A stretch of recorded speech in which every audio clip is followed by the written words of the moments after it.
तो नमस्कार दोस्तों, आप सभी का स्वागत है हमारे चैनल एजुकेशन हब एनसीईआरटी पर। कहते हैं शिक्षा वो सबसे शक्तिशाली हथियार है जिससे आप दुनिया बदल सकते हैं। यहाँ हमारा मकसद सिर्फ आपको पढ़ाना नहीं बल्कि आपको आपकी मंजिल तक पहुँचाना है। अगर आप भी अपने सपनों को हकीकत में बदलना चाहते हैं तो अभी सब्सक्राइब करें और चलिए साथ मिलकर सफलता की इस नई उड़ान को शुरू करते हैं। तो आज हम कॉस्मोस और सार संग्रह का पहला चैप्टर करेंगे जिसका नाम है भारतीय राज व्यवस्था, इंडियन पॉलिटी से रिलेटेड है। तो चले हम बहुत तेज़ी के साथ इस एनसीईआरटी को कवर करते हैं। आप भी बने रहें वीडियो में। तो चलिए, पहला क्वेश्चन है, रेगुलेटिंग एक्ट 1773 द्वारा सर्वोच्च न्यायालय की स्थापना कहाँ की गई? तो इसका जवाब होगा कोलकाता में, कोलकाता 1774 ईस्वी में। तो दूसरा सवाल, भारतीयों को भारत के प्रशासन में भाग लेने का अधिकार किस अधिनियम के द्वारा प्राप्त हुआ? चार्टर एक्ट 1833 के द्वारा। तो चलिए, अगला क्वेश्चन है, भारतीय विधान परिषद को बजट पर बहस करने की शक्ति किस अधिनियम के द्वारा प्राप्त हुई? भारत परिषद अधिनियम 1892 ईस्वी में। केंद्रीय विधानमंडल सर्वप्रथम किस अधिनियम के द्वारा द्विसदनीय बनाया गया? 1919 के भारत शासन अधिनियम के द्वारा बनाया गया। भारत के राष्ट्रपति को अध्यादेश निर्गत करने की शक्ति मूलतः किस अधिनियम से प्रेरित है? भारत शासन अधिनियम 1935 से।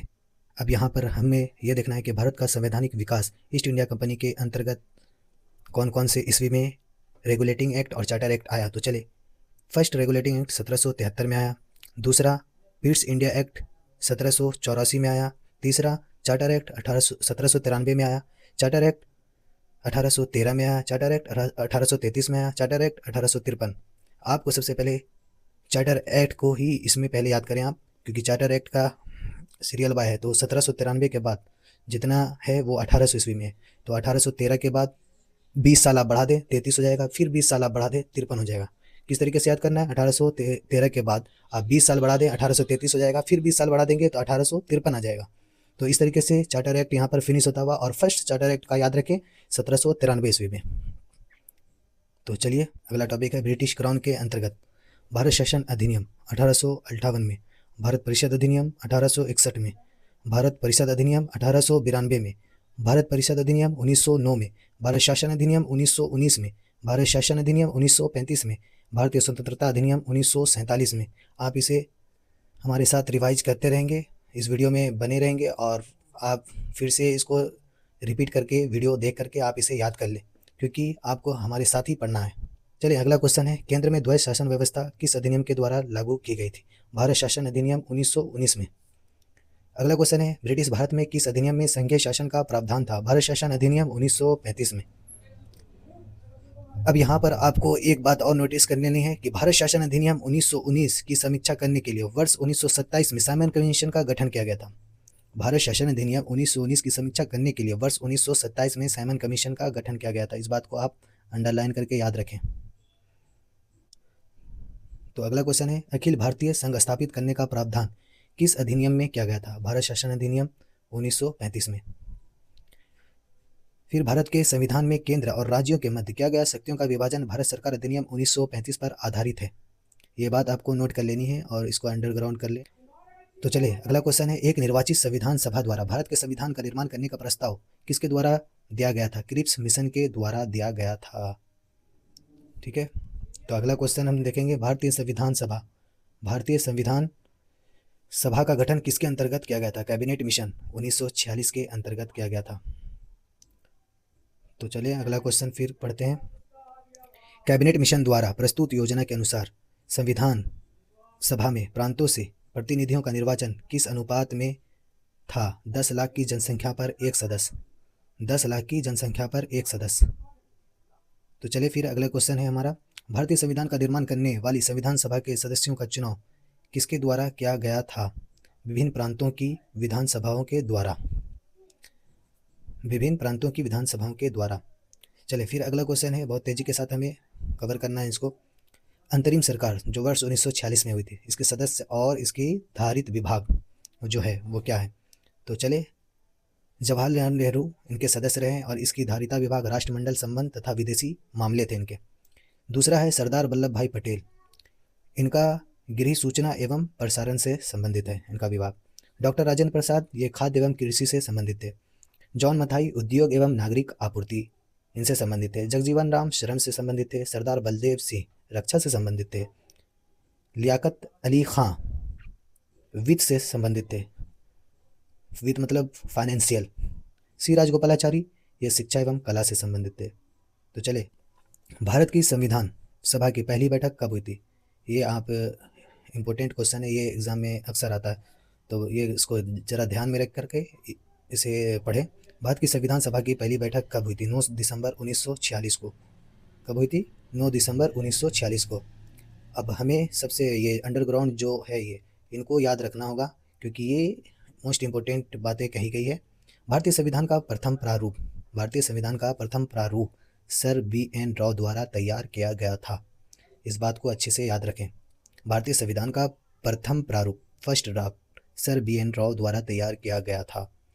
चलिए अगला क्वेश्चन, संविधान सभा का अस्थायी अध्यक्ष किसे चुना गया था? डॉक्टर राजेंद्र प्रसाद को। अस्थायी मतलब permanent chairman doctor Rajendra Prasad को चुना गया था। संविधान सभा में पंडित नेहरू द्वारा उद्देश्य प्रस्ताव कब प्रस्तुत किया गया था? 13 दिसंबर 1946 को। नेहरू द्वारा प्रस्तुत उद्देश्य प्रस्ताव संविधान सभा में कब स्वीकृत हुआ था? 22 जनवरी 1947 को।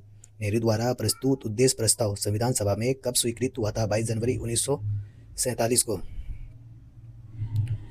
तो चलिए अगला क्वेश्चन है, भारतीय संविधान के निर्माण काल में संविधान सभा के कुल कितने अधिवेशन हुए? कुल कितने अधिवेशन हुए? 11 अधिवेशन हुए। भारतीय संविधान के निर्माण काल में संविधान सभा के कुल कितने अधिवेशन हुए थे? 11।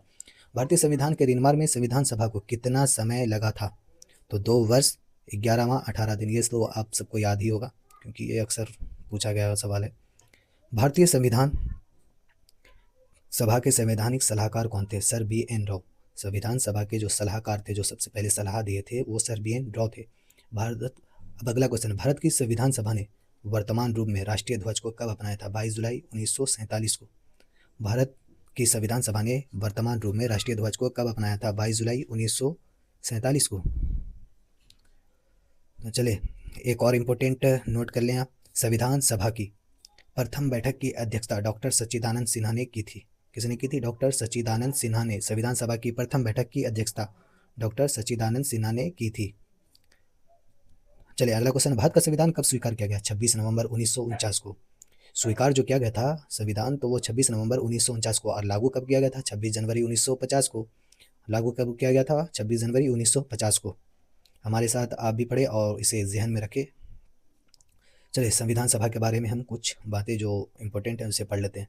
9 दिसंबर 1946 को संविधान सभा की प्रथम बैठक हुई जिसमें डॉक्टर सच्चिदानंद सिन्हा को वो अस्थायी अध्यक्ष तथा 11 दिसंबर 1946 को डॉक्टर राजेंद्र प्रसाद को अस्थायी अध्यक्ष बनाया गया था। आप इस बात को ध्यान में रखें कि डॉक्टर सच्चिदानंद सिन्हा को वो अस्थायी अध्यक्ष बनाया गया था और अस्थायी अध्यक्ष डॉक्टर राजेंद्र प्रसाद को बनाया गया था। इस बात को याद रखें। संविधान निर्माण का प्रारंभ 13 दिसंबर 1946 को पंडित जवाहरलाल नेहरू द्वारा प्रस्तुत उद्देश्य प्रस्ताव से हुआ जिसे 22 जनवरी 1947 को सर्वसम्मति से स्वीकार कर लिया गया। 26 नवंबर 1949 को भारतीय संविधान अंगीकृत किया गया जबकि 26 जनवरी 1950 को इसे पूर्णतः लागू किया गया था। अब चले एक और इम्पोर्टेंट बातें हम कवर कर लेते हैं इसमें कि भारत का संविधान मूलतः 2 भाषाओं हिंदी तथा अंग्रेजी में लिखा गया था। भारत का संविधान मूलतः 2 भाषाओं में लिखा गया था जिसमें हिंदी और अंग्रेजी था और सभी सदस्यों ने इन दोनों प्रतियों पर हस्ताक्षर किए थे। सभी सदस्यों ने इन दोनों प्रतियों पर हस्ताक्षर भी किए थे। संविधान किस भाषा में? 2 भाषाओं में लिखा गया था, हिंदी और अंग्रेजी में। इस बात को याद रखें। तो चले अगला क्वेश्चन हम करते हैं। 26 नवंबर 1949 को भारतीय संविधान किसके द्वारा अधिनियमित किया गया था? संविधान सभा के द्वारा। जनगण मन को भारत के राष्ट्रगान के रूप में कब अपनाया गया? 24 जनवरी 1950 को। जनगण मन को भारत के राष्ट्रगान के रूप में कब अपनाया गया? 24 जनवरी 1950 में। भारत सरकार द्वारा अशोक स्तंभ को राष्ट्रीय चिन्ह के रूप में कब अंगीकृत किया गया था? 26 जनवरी 1950 को। भारत सरकार द्वारा अशोक स्तंभ को राष्ट्रीय चिन्ह के रूप में कब अंगीकृत किया गया था? 26 जनवरी 1950 को। अब एक और नोट कर लें आप, संविधान सभा की सलाहकार समिति के अध्यक्ष सरदार वल्लभ भाई पटेल थे। कौन थे संविधान सभा के सलाहकार समिति के अध्यक्ष? सरदार वल्लभ भाई पटेल।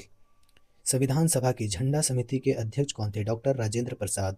संविधान सभा की झंडा समिति के अध्यक्ष कौन थे? डॉक्टर राजेंद्र प्रसाद।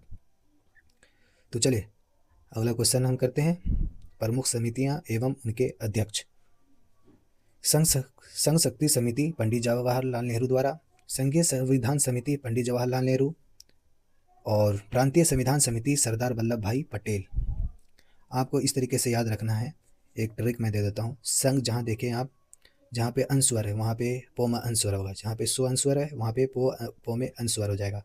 तो ये संघ हो गया, ये पंग हो गया। तो जिस तरीके से संघ शक्ति, जिस तरीके से संघ शक्ति जैसे ही बोले आपके जहन में आना चाहिए कि पं हो जाएगा, पंडित। यहाँ संघीय है, यहाँ भी पंडित है।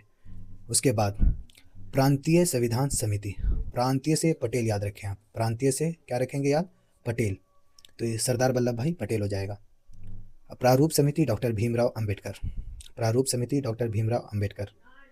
उसके बाद हम देखेंगे अगला क्वेश्चन, मौलिक अधिकारों एवं अल्पसंख्यकों संबंधी परामर्श समिति सरदार वल्लभ भाई पटेल। मौलिक अधिकार एवं अल्पसंख्यकों संबंधी परामर्श समिति पंडित सरदार वल्लभ भाई पटेल। सरदार वल्लभ भाई को आप दोनों तरह से याद कर सकते हैं यहाँ से, प्रांतीय संविधान समिति सरदार वल्लभ भाई पटेल, मौलिक अधिकार अल्पसंख्यकों संबंधी परामर्श समिति सरदार वल्लभ भाई पटेल। ये हो गया क्लियर।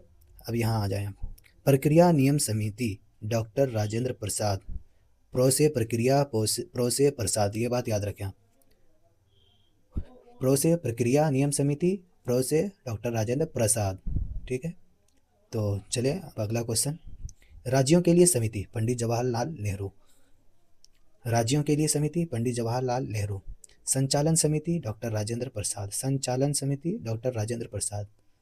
चलिए आपको कुछ हमने ट्रिक जो दिया उनसे आपको दो चीज़ तो जरूर याद हो गया होगा कि संघ शक्ति समिति पंडित जवाहरलाल नेहरू, संघीय संविधान समिति पंडित जवाहरलाल नेहरू, प्रांतीय समिति सरदार वल्लभ भाई पटेल, प्रा से प्रांतीय पटेल, प्रारूप समिति डॉक्टर भीमराव अंबेडकर, मौलिक अधिकार एवं अल्पसंख्यक संबंधी परामर्श समिति सरदार वल्लभ भाई पटेल, प्रक्रिया नियम समिति डॉक्टर राजेंद्र प्रसाद, प्रो से प्रक्रिया, पो से प्रसाद। अब अगला क्वेश्चन करते हैं, संविधान सभा के कार्यों से संबंधित समिति के अध्यक्ष कौन थे, जीवी मावलंकर। संविधान सभा के कार्यों से संबंधित समिति के अध्यक्ष कौन थे, जीवी मावलंकर। अब एक और पॉइंट याद कर लें आप कि डॉक्टर BR अम्बेडकर की अध्यक्षता में संविधान सभा की प्रारूप समिति में 6 अन्य सदस्य थे। कितने सदस्य थे, 6 अन्य सदस्य थे, जिसमें N Gopal Swami Ayyangar, doctor KM Munshi, BL Mitra और उसके बाद है अल्लादी कृष्णा स्वामी अय्यर, सैयद मोहम्मद सादुल्ला तथा डॉक्टर P खेतान। बाद में इनके स्थान पर TT कृष्णाचारी थे। संविधान सभा ने डॉक्टर BR अम्बेडकर की अध्यक्षता में प्रारूप समिति का गठन कब किया था, 29 अगस्त 1947 को। संविधान सभा ने डॉक्टर BR अम्बेडकर की अध्यक्षता में प्रारूप समिति का गठन कब किया गया था, 29 अगस्त 1947 को। डॉक्टर BR अम्बेडकर का संविधान सभा में निर्वाचन किस प्रेसिडेंसी से हुआ था, बम्बई प्रेसिडेंसी से हुआ था, 1947 से लेकर 1950। पहले बंगाल प्रेसिडेंसी से 1946 से 1947 हुआ था। तो चले अब आपको लेकर चलते संविधान के विभिन्न प्रावधान एवं वह उनके स्रोत। संविधान के विभिन्न प्रावधान, उनके स्रोत। तो चले हमारा पहला क्वेश्चन है इसमें, भारतीय संविधान में मौलिक कर्तव्यों का विचार किस देश के संविधान से लिया गया था। मौलिक कर्तव्य, आप ये बात याद रखिए, मौलिक कर्तव्य रूस के संविधान से लिया गया था। तो चले दूसरा क्वेश्चन है हमारा, भारतीय संविधान में राज्य के नीति निदेशक तत्व की संकल्पना किस देश के संविधान से अभिप्रेरित है। आयरलैंड से प्रेरित है। नीति निदेशक जहां आप देखें वहां आयरलैंड आएगा, इस बात को ध्यान में रखें कि नीति निदेशक तत्वों की संकल्पना किस देश के संविधान से अभिप्रेरित है, आयरलैंड से। अब चलें अगला क्वेश्चन, भारतीय संविधान की प्रस्तावना में सम्मिलित स्वतंत्रता, समानता एवं बंधुत्व का सिद्धांत किस देश से लिया गया, फ्रांस से लिया गया। भारतीय संविधान की प्रस्तावना में सम्मिलित स्वतंत्रता, समानता एवं बंधुत्व का सिद्धांत किस देश से लिया गया, फ्रांस से लिया गया। भारत में न्यायिक पुनर्विलोकन की संकल्पना किस देश के संविधान से ली गई, संयुक्त राज्य अमेरिका से ली गई। तो चले अब अगला पॉइंट आप जरूर नोट करें, भारतीय संविधान एक विशेष संविधान सभा द्वारा निर्मित एवं लिखित संविधान है। इस दृष्टिकोण से भारतीय संविधान अमेरिकी संविधान के समतुल्य है, मतलब अमेरिका संविधान के समान है। तो चलिए अगला क्वेश्चन है, भारतीय संविधान में संवैधानिक संशोधन का प्रावधान किस देश से लिया गया। संविधान में जो संशोधन करते हैं वो दक्षिण अफ्रीका से लिया गया। भारत के संविधान में सम्मिलित आपातकालीन उपबंध किस देश के संविधान से प्रेरित है, जर्मनी के वीमर संविधान से। आपातकालीन उपबंध किस देश के संविधान से प्रेरित है, जर्मनी के वीमर संविधान से। शक्तिशाली केंद्र के साथ भारत की संघात्मक व्यवस्था किस देश के संविधान से प्रेरित है? कनाडा से। भारत के संविधान में सम्मिलित समवर्ती सूची किस देश से ली गई? ऑस्ट्रेलिया से ली गई। भारतीय संविधान में निहित विधि द्वारा स्थापित प्रक्रिया किस देश के संविधान से ग्रहण की गई? जापान के संविधान से ग्रहण की गई। तो चले जापान के संविधान से ग्रहण की गई। भारतीय संविधान की प्रस्तावना में सामाजिक, आर्थिक एवं राजनीतिक न्याय का आदर्श का प्रावधान किस देश के संविधान से प्रेरित है? रूस से प्रेरित है। तो चलिए अगला क्वेश्चन है हमारा, भारतीय संविधान में संसदीय विशेषाधिकार किस की संकल्पना किस देश के संविधान पर आधारित है? ब्रिटेन। भारतीय संविधान में संसदीय विशेषाधिकार की संकल्पना किस देश के संविधान पर आधारित है? ये ब्रिटेन के पर आधारित है। चले अगला पॉइंट आप नोट करें, भारतीय संविधान में विधि निर्माण की प्रक्रिया, भारतीय संविधान में विधि निर्माण की प्रक्रिया ब्रिटेन से, जबकि विधि द्वारा स्थापित प्रक्रिया जापान से ली गई। भारतीय संविधान में विधि निर्माण की प्रक्रिया, विधि निर्माण है तो ब्रिटेन है, और जबकि विधि द्वारा स्थापित प्रक्रिया जापान से ली गई। भारत के संविधान में सम्मिलित मूल अधिकार किस देश के संवैधानिक प्रावधानों से प्रेरित है? संयुक्त राज्य अमेरिका से। भारत के संविधान में सम्मिलित मूल अधिकार किस देश के संवैधानिक प्रावधानों से प्रेरित है? संयुक्त राज्य अमेरिका से प्रेरित है। आप इसे पढ़ लेंगे। ये संयुक्त राज्य अमेरिका का जो वो प्रावधान है, क्या क्या है? प्रस्तावना के शब्द, हम भारत के लोग, मूल अधिकार, स्वतंत्र न्यायपालिका, न्याय पुनर्विलोकन प्रणाली, सर्वोच्च न्यायालय, उच्च न्यायालय के न्यायाधीशों को पद से हटाए जाने की प्रक्रिया, राष्ट्रपति पर महाभियोग, जनहित याचिका, उपराष्ट्रपति का पद, यथोचित विधि प्रक्रिया। ये इसमें से ये ऑस्ट्रेलिया वाला पढ़े। ऑस्ट्रेलिया समवर्ती सूची, व्यापार, वाणिज्य एवं समागम की स्वतंत्रता संबंधी प्रावधान, संसद के दोनों सदनों की बैठक, संयुक्त बैठक, प्रस्तावना की भाषा। चले आयरलैंड के बारे में तो हमने बताया था आपको, राज्य के नीति निदेशक, राष्ट्रपति की निर्वाचन पद्धति, राज्यसभा में सदस्यों का नामांकन। चले अगला रूस वाला आप जाने, इंपॉर्टेंट है। रूस मूल कर्तव्य, प्रस्तावना में सामाजिक, आर्थिक एवं राजनीतिक न्याय का आदर्श। जर्मनी आपातकाल के समय मूल अधिकारों का स्थगन। जापान विधि द्वारा स्थापित प्रक्रिया। तो चलें दोस्तों, इतना आज हमने इतना कवर किया है। कल और 2 टॉपिक हम कवर करेंगे। इस तरीके से हमें 60 दिनों में एनसीईआरटी पूरी कवर करनी है। तो आप रोज़ाना हमारे चैनल पर आए और इस तरीके से हमारे साथ में पढ़ें, तो ज़रूर हम लोग सफलता की पालेंगे। तो चले, आप हमारे चैनल पर नए हैं तो ज़रूर सब्सक्राइब करें, सपोर्ट करें। तो चलिए मिलते हैं दोस्तों अगले वीडियो में।